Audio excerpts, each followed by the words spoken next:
نورس تتعرض للهجوم في تونس من قبل. أطلت نورس في الأمس وثيابها موسخة، وقد كشفت بأن آمنة قد أرسلت فتاة لترمي عليها الشاي، ونورس محكومة سرسي.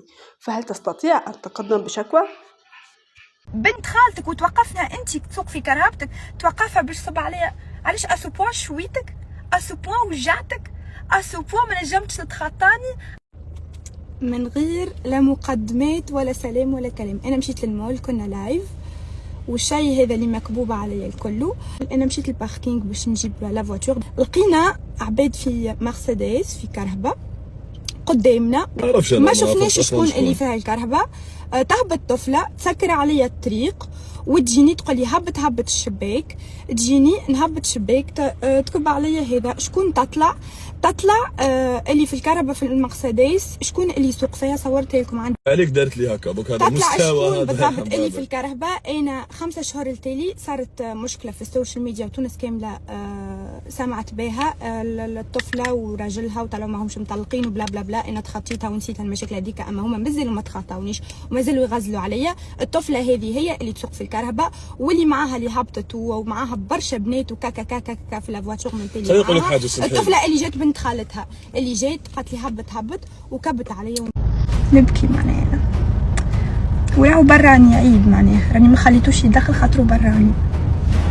كان باش يهبط شديته وسكرت الكهرباء. قلت سابو خيت بنت خالتك وتوقفنا انت تسوق في كرهبتك، توقفها باش تصب عليا.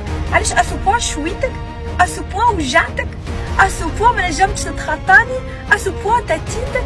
شبيك عادي نورمال حكايه ومشات على روحها. يا خايتي ماشيه باش نبدل حوايجي وندوش ونعمل بارفان نتاعي، نخرج نعمل لايف تيك توك نتاعي، هذا مسافره على روحي. مسافه كاين الدوله ما تخليش تهضر هضره عيانه. اللي يدير لك هكا يقدر يدير لك اكثر. هذه قهوه قادره تكون لاصيد المره الجايه باش تكوني على بال. اللي يدير لك هكا يقدر يدير لك اكثر. ياخذ مجراه بيان سور ديجا. اما هذه هي اللي تسوق في الكهرباء، واللي معاها اللي هبطت ومعاها برشا بنات وكاكا كاكا في لافواتور من تالي. خليني نقول لك حاجه، الطفله اللي جات بنت خالتها اللي جات قالت لي هبط وكبت عليا ومشيت. خليني نقول لك حاجه، اصبري. حاجه مازال انا اصبري، انا نقول لكم حاجه. انا ما كان ما دخلني في المشكل كاع. هي كنت تسجل. خليني نهضر. انا اللي نهضر. انا نهضر. شدي لي تشوفي التليفون. انا نقول لكم حاجه الاولى، انا انتوما ما نعرفكمش كاع. هذه حاجه الاولى. حاجه الدوزيام، انا المشكل ما على باليش به اصلا. انا ما خليتوش يتدخل. الحاجه الثالثه، كنتو كاع نسى. لو كان معاكم راجل ودرتوا هذه الحاجه، انا نتصرف تصرف اخر. انتوما كاع نسى. انا ما نقدرش نحلي. معليش خليني نهضر. هذا قله احترام. باسكو انا كي هضرت معاه قلت له واش